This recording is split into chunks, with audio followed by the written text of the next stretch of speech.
Hello everyone, welcome back to the channel Last Minute Revision with RSM, and here I am back with another video. So today's video is about the part 4 of financial accounting MCQs. So we are having a discussion on various MCQs जिसके basis पे आपके काफ़ी सारे concepts clear होने वाले हैं. तो इसके पहले मैंने ऑलरेडी 3 पार्ट्स अपलोड कर दिए हैं. अगर आपने वो अभी तक नहीं देखे तो आई बटन में जाके चेक करें, उसमें आपको 3 पार्ट्स मिल जाएंगे. तो आज हम और कुछ एमसीक्यूज के बारे में डिस्कस करेंगे जो आपके एग्जाम से रिलेटेड काफ़ी आपको इंपॉर्टेंट होने वाला है और आपको इसमें से काफ़ी सारे कंसेप्ट्स क्लियर होने वाले हैं. अब बहुत सारे स्टूडेंट्स मुझे कमेंट कर रहे थे, सर बाकी के एमसीक्यूज कब आएंगे, बाकी के सब्जेक्ट्स के कब आएंगे. तो मैं साइमल्टेनियसली 2 सब्जेक्ट स्टार्ट कर रहा हूँ. पहले हमने फाइनेंशियल अकाउंटिंग, अभी इसके साथ साथ आपको कॉस्टिंग का भी वीडियो साइमल्टेनियसली मिलते रहेगा. तो 2 सब्जेक्ट्स को पहले कॉन्सेंट्रेट करते फिर अगले 2 सब्जेक्ट्स में जाएंगे. That will be better for you to learn also as well as clear the basics. तो शुरू करते हैं आज के MCQs.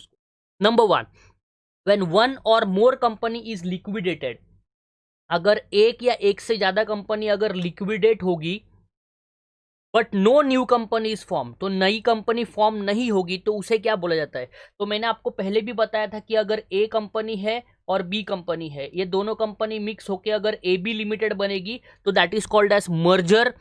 लेकिन अगर एक कंपनी दूसरे को टेक ओवर कर लेगी या एक कंपनी दूसरे का बिजनेस एक्वायर कर लेगी तो उसे क्या बोला जाता है, उसे बोला जाता है एब्जॉर्प्शन. तो इसका राइट आंसर है absorption. Next question, which of the following is an non monetary item.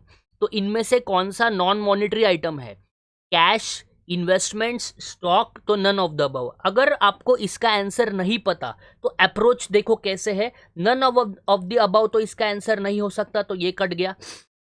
Cash की अगर बात करें तो cash is a liquid assets, तो कैश भी इसका आंसर नहीं होगा, ये भी कट गया. इन्वेस्टमेंट से भी हमें पैसे मिल सकते हैं. स्टॉक ऐसा असेट है जो हम कब बेचेंगे हमें खुद को पता नहीं, इसलिए इसका राइट आंसर बन जाएगा स्टॉक. तो stock is a non monetary item. Further, the excess of net assets taken over net liabilities. तो अगर आपके नेट असेट्स जो है वो ज़्यादा है और नेट लाइबिलिटीज कम है तो हम क्या करते हैं, एंट्री नंबर 3 आपको अगर पता होगा, assets and liabilities taken over का, जहाँ पे सारे असेट्स लिए जाते हैं और सारे लाइबिलिटीज ली जाती है और फिर डिफरेंस हम आइडेंटिफाई करते हैं. तो अगर क्रेडिट साइड में आपका डिफरेंस आया तो वो कहाँ पे ट्रांसफर होगा, goodwill, capital reserve, investment reserve या जनरल रिजर्व. तो right answer for this question is capital reserve. Okay, next point, LLP के ऊपर क्वेश्चन है. LLP act was pass in the year. तो एलएलपी एक्ट कब पास हुआ, आई थिंक ये सबसे सिंपल क्वेश्चन है. तो ऐसे सिंपल क्वेश्चन भी बीच बीच में आपको आते रहेंगे ताकि आपको जो डेट्स है वो थोड़े रिवाइज हो सके. 2008, 2007, 2013, 2014. तो all of you know the answer for this. LLP that is limited liability partnership act was pass in the year 2008. Question number 5 में जाएंगे. The equity share capital is presented in which head in the balance sheet. तो मैंने आपको last time भी बताया था, जो हम बैलेंस शीट बना रहे हैं that is as per schedule 3. तो शेड्यूल 3 के बेसिस पे हम वर्टिकल बैलेंस शीट बना रहे हैं as per companies act 2013, that is as per schedule 3. तो जो इक्विटी शेयर कैपिटल है वो बैलेंस शीट में कौन से हेड में प्रेजेंट होगा, long term borrowings, short term borrowings, own funds या नन ऑफ द अबव. तो इसका राइट आंसर बनेगा own funds. Own funds it was share holder funds. तो शेयर होल्डर फंड्स के अंदर ये प्रेजेंट किया जाएगा. अगले पॉइंट में जाते हैं. The statement of affairs is submitted to. तो ध्यान से पढ़ के रखना, स्टेटमेंट ऑफ अफेयर्स के ऊपर क्वेश्चन आपके पेपर में बनेगा ही बनेगा, इसलिए मैंने बहुत सारे स्टेटमेंट ऑफ अफेयर्स के ऊपर क्वेश्चन ऑलरेडी डाले हैं. The statement of affairs is submitted to. The statement of affairs किसे सबमिट किया जाएगा, board of directors, members of the companies, central government या ऑफिशियल लिक्विडेटर. तो ध्यान रखना, जो स्टेटमेंट ऑफ द अफेयर्स है वो सबमिट किया जाता है ऑफिशियल लिक्विडेटर को. ध्यान रखना, that is very important point. The statement of the affairs is submitted to official liquidator. Next is on the accounting standard. एक बार फिर से डाला है ताकि आप भूले नहीं. The conversion of foreign currency is related with which accounting standard, AS3, AS11, AS13, AS14. अगर हम AS3 की बात करें तो AS3 किसको रिलेट करता है, AS3 रिलेट करता है कैश फ्लो स्टेटमेंट को. AS11 किसको रिलेट करता है, फॉरेन करेंसी को. ठीक है, AS13 किसको रिलेट करता है, that is related with investments accounting, जो आपने सेमेस्टर 5 में सीखा था.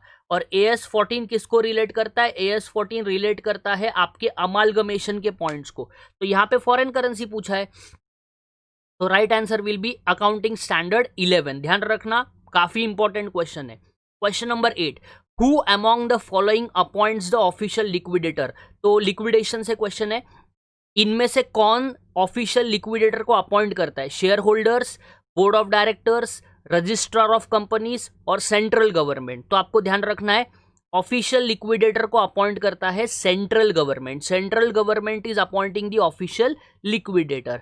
Next is question number 9 on the designated partners. तो designated partners are called as members of the company, owners of the company, head of the company या directors of the company. I think आपने अगर पिछले session ध्यान से सुने होंगे तो मैंने आपको डेजिग्नेटेड पार्टनर्स के बारे में बताया था। डेजिग्नेटेड पार्टनर्स जो होते हैं वो डायरेक्टर्स ऑफ द कंपनी होते हैं और उनको डिन नंबर कंपलसरी होता है, as well as DSC, directors identification number, और डीएससी का मतलब होता है डिजिटल सिग्नेचर सर्टिफिकेट। ये दो चीजें जरूरी होती है और कोई भी एलएलपी में कम से कम 2 डेजिग्नेटेड पार्टनर जरूरी है और 2 में से एक पार्टनर इंडिया का सिटीजन होना चाहिए, जो इंडिया में रेसिडेंट बनना चाहिए, that is staying for 182 days. तो designated partners is one of the important concept of LLP, so इसको ध्यान से पढ़ के रखें।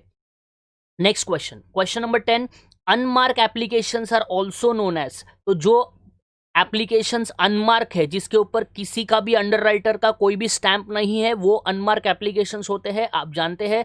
तो अनमार्क एप्लीकेशंस को और क्या बोला जाता है? Direct applications, indirect applications, regular applications और रेस्ट्रिक्टेड एप्लीकेशंस। तो इसका सही आंसर है अनमार्क एप्लीकेशन है, मतलब जिसका डायरेक्टर, जिसका जो अंडरराइटर्स है उनसे कुछ भी लेना देना नहीं है, ऐसे पॉइंट्स को बोला जाएगा direct applications. Okay, very important point. Question number 11, which of the following is और are examples of accumulated losses. तो एक्यूमुलेटेड लॉसेस को हम मिसलेनियस एक्सपेंसेस भी बोलते हैं, हम फिक्टिशियस असेट्स भी बोलते हैं, काल्पनिक असेट्स। फिक्टिशियस का मतलब क्या होता है? काल्पनिक असेट्स, ऐसे असेट्स जो एक्चुअली असेट नहीं है फिर भी हमने बैलेंस शीट में लिखे हैं। तो इनमें से कौन से एग्जाम्पल्स है आपके एक्यूमुलेटेड लॉसेस के? Profit and loss, preliminary expenses, discount on issue of shares या ऑल ऑफ द अबव। तो रिमेंबर, ये सारे के सारे एग्जांपल्स है आपके एक्यूमुलेटेड लॉसेस के। तो all of the above will be right answer for this question. Question number 12 में जाते हैं। The maximum number of partners required for formation of LLP is. Maximum number पूछा है, मिनिमम नंबर नहीं पूछा। मिनिमम नंबर की अगर बात करें तो मिनिमम कितने लगते हैं? 2 लगते हैं पार्टनरशिप फॉर्म करने के लिए, और मैक्सिमम 7 लगते हैं, 50, 200 और नो लिमिट। तो रिमेंबर, एलएलपी में कोई भी लिमिट नहीं है मैक्सिमम मेंबर्स के लिए, लेकिन मिनिमम मेंबर्स आपको याद रखने हैं 2 लगते हैं, और मिनिमम डेजिग्नेटेड पार्टनर्स भी कितने लगते हैं? 2 लगते हैं। ध्यान रखना, काफी इंपॉर्टेंट पॉइंट आपको मैंने बता दिया। क्वेश्चन नंबर 13 आप सभी का फेवरेट क्वेश्चन बना होगा, बिकॉज ये मैंने first part, second part, third part सब में डाला है। Which of the following list belongs to equity share holders. तो मैंने आपको पिछले सेशन में भी बताया था कि लिस्ट जो भी है स्टेटमेंट ऑफ अफेयर्स की, वो ध्यान से पढ़ के रखे। इसका मैंने आपको एक चार्ट ही दे दिया है जिसमें सारे पॉइंट्स कवर है। तो list C, list D, list B या लिस्ट जी। तो इसका राइट आंसर है list G. I have added all the point, list A से लेके लिस्ट एच तक सब कुछ मैंने यहाँ पे ऐड करके रखा है। आप इसी को पढ़ के रखें ताकि इनमें से अगर कोई भी पेपर में आपके क्वेश्चन आया तो आपको कोई भी प्रॉब्लम नहीं होगा। फाइन, चलो आगे बढ़ते हैं। The assets under LLP are transferred to realization account. तो जो असेट्स होते हैं रियलाइजेशन अकाउंट में ट्रांसफर किए जाते हैं, जैसे हम अमालगमेशन के केस में करते थे ओल्ड बुक्स में। तो वो कौन से वैल्यू पे ट्रांसफर होंगे?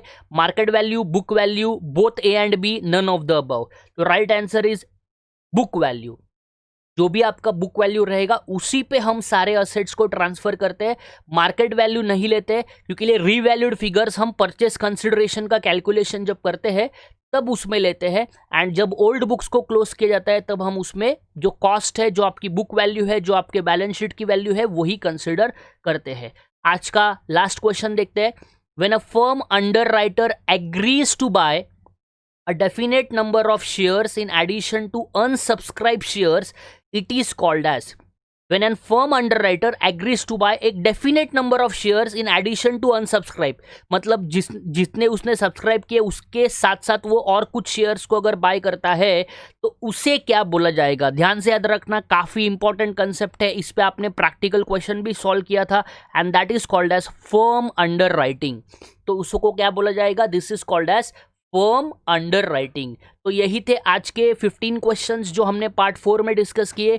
जल्द ही आपको कॉस्टिंग का भी एमसीक्यूज मिलने वाला है, तो चैनल के साथ बने रहे। और अगर वीडियो अच्छा लगा है तो वीडियो को शेयर करें, अपने फ्रेंड्स में इसको शेयर करें, और अच्छा लगा है तो लाइक करें, एज वेल एज अगर चैनल पे पहली बार आए हो तो सब्सक्राइब कर ले। Till then, as always, work harder, be smarter.